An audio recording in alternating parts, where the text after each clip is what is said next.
Bismillahirrahmanirrahim. Elhamdülillahi Rabbil alemin. Vessalatu vesselamu ala eşrafil enbiya vel mursalin. Hurmatlı musulman bir tuğanım, orozo kıyamat gününde Sirat köprüsünde ötkönde ottun azabынан saqtayt. Al tozokton korgooçu kalkan bol eseptelinet. Kanday gana pende olbosun erten kıyamat gününde Sirat köprüsünü alıp barlat. Jana Sirat köprüsünün ötүүгө аларга буйрук берилет. Аллах Таала Кур'ан-ы Кәрімде айтат: "Ва ин минкум илля варидуха." Силердин ар бириңер сөзсүз түрдө дозоктун үстүнө коюлган Сирот көпүрөсү аркылуу өтөсүңөр дейт. Кана ала роббика хатман мақдия. Бул өтүүңөр Аллахтын кылган кескин өкүмү. Анын өкүмүн эч ким жокко чыгара албайт. Сумма нунажжилледине тақау. Андан соң биз Сироттун өтөрдө Роббусунун буйруктарын аткарып, тыюуларын таштап, андан корккондорду куткарып калабыз дейт. Ва назару залимина фиха жасия. Ал эми залымдарды чөгөлөгөн абалда дозокко калтырабыз. Алар андан эч кандай эч жака кача алышпайт.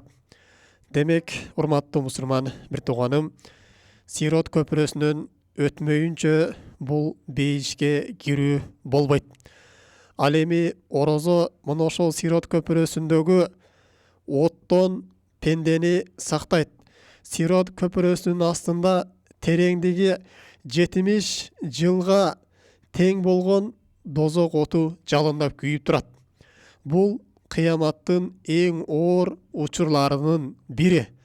Адам ал жерден аман эсен өтөт, же кыйналып өтөт, же Аллах сактасын, ошол жерден отко кулап түшөт. Мына ошол жерде оор учурда орозо өз эсин сактоо үчүн келет. Ошондуктан урматтуу мусулман бир тууганым, биз бул орозону бекем сакташыбыз керек. Пайгамбарыбыз айткандай: "Ас-сияму джуннатун минан нар" деген. Орозо бул тозоктон калкан деген.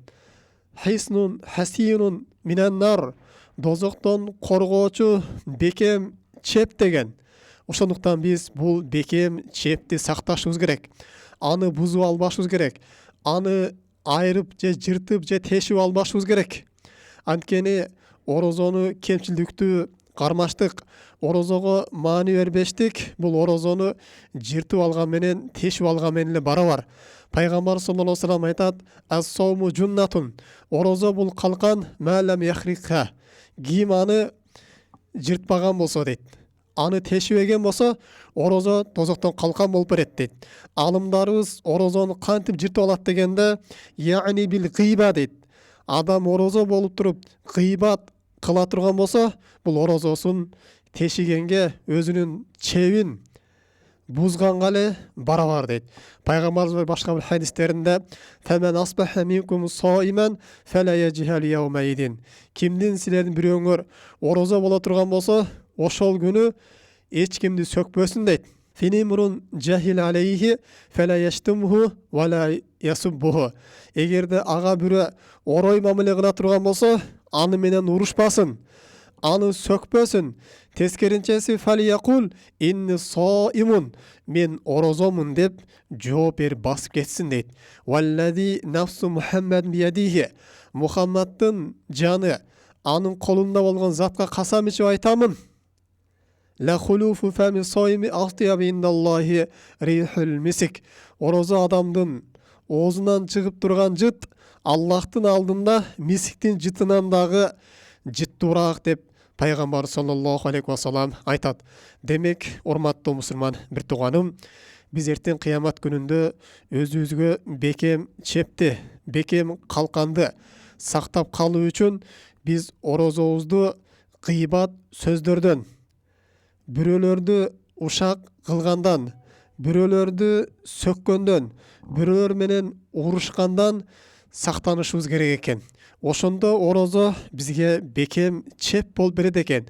Жана биз бул калканыбызды орозо кармаган кезде зикирлер менен, истихфарлар менен, Кур'ан окуу менен, жакшы сөздөрдү сүйлөө менен бекемдешибиз керек.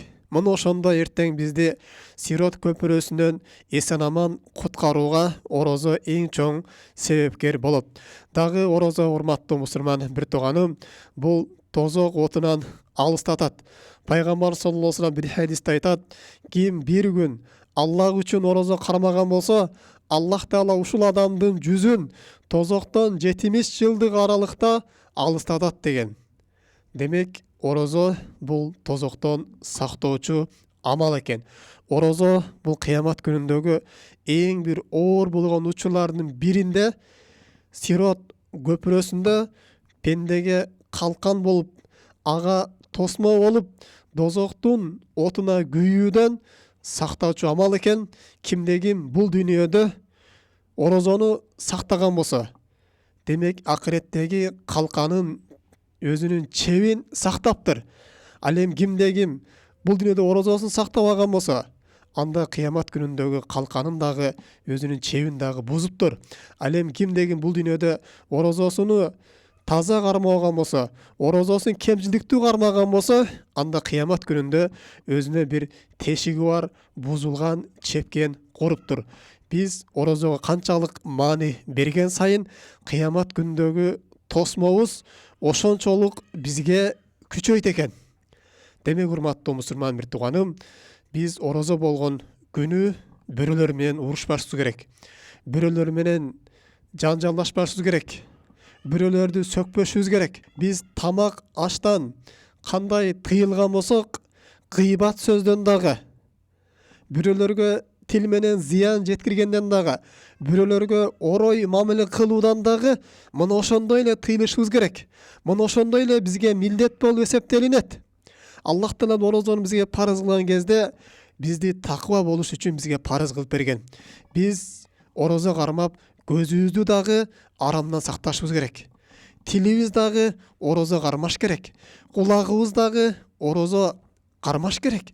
Колубуз дагы, бутубуз дагы арам иштерден тыйылыш керек. Мына ошондо биздин орозобуз толук болот.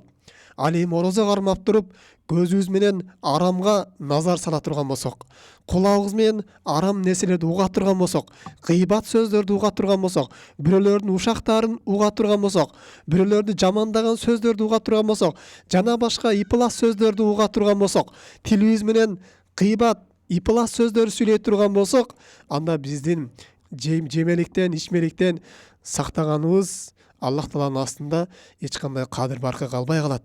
Демек, орозо адам көзү дагы орозо болуш экен, тили дагы орозо болуш керек экен. Ошентип, эртең кыямат күнүндөгү өзүнүн дозоктон сактоочу калканын, дозоктон коргоочу чебин бекем сактап калышы керек экен. Мына ушу менен бүгүнкү сабагыбызды жыйынтыктайбыз. Субханакаллахумма бихамдик, ашхаду ан ла иляха илля анта, астагфирука ва атубу илейк.